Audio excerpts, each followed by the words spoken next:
শুরু হতে যাচ্ছে আজকের ভিডিও উপস্থাপনা নেহেরু রিপোর্ট।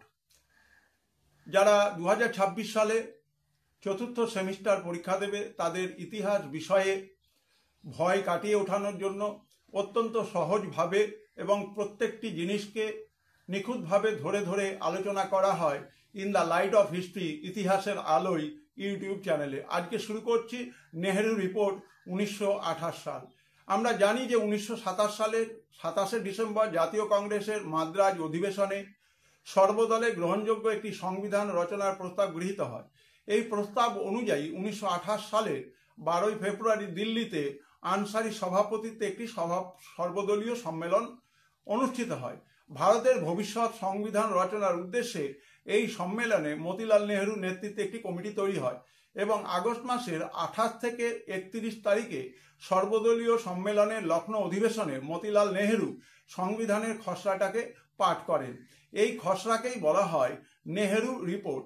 এই রিপোর্টের খসড়াতে বলা হয়েছিল কয়েকটি ধারা তোমাদেরকে জানতে চাওয়া হতে পারে। 1 নম্বর, ভারতকে পূর্ণ ডোমিনিয়নের মর্যাদা দিতে হবে। 2, কেন্দ্রে এবং প্রদেশগুলোতে দায়িত্বশীল সরকার তৈরি করতে হবে। দ্বিকক্ষ বিশিষ্ট কেন্দ্রীয় আইনসভা যথাক্রমে 200 এবং 500 প্রতিনিধির দ্বারা তৈরি হবে, অর্থাৎ কেন্দ্রীয় আইনসভা হবে 200 সদস্যের এবং প্রাদেশিক আইনসভা হবে 500 জন প্রতিনিধির।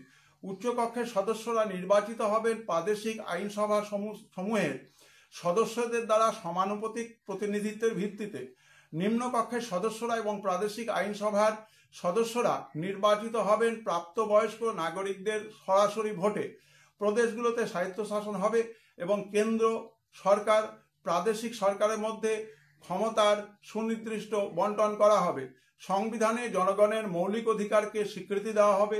সংখ্যালঘু সম্প্রদায় তাদের ধর্ম, ভাষা, সংস্কৃতি নিরাপত্তার ব্যবস্থা করা হবে এবং কয়েকটা ক্ষেত্রে সংরক্ষণ ব্যবস্থা ছাড়া সব জায়গাতে যৌথ নির্বাচনের নীতি চালু করতে হবে। ভাষাভিত্তিক প্রদেশ গঠন করতে হবে। এই হচ্ছে নেহেরু রিপোর্টের প্রতিবেদন এবং এই নেহেরু রিপোর্ট কিন্তু মুসলিমদেরকে খুশি করতে পারেনি, যার ফলে মুসলিমদের মধ্যে যে দ্বিধাবিভক্ত প্রতিক্রিয়াশীল এবং প্রগতিশীল গোষ্ঠী তৈরি হয়েছিল তাদের মধ্যে একটা ঐক্যমত প্রতিষ্ঠিত হয় এবং তারা নিখিল ভারত মুসলিম কংগ্রেস তারা তৈরি করতে সক্ষম হয় 1929 সালে।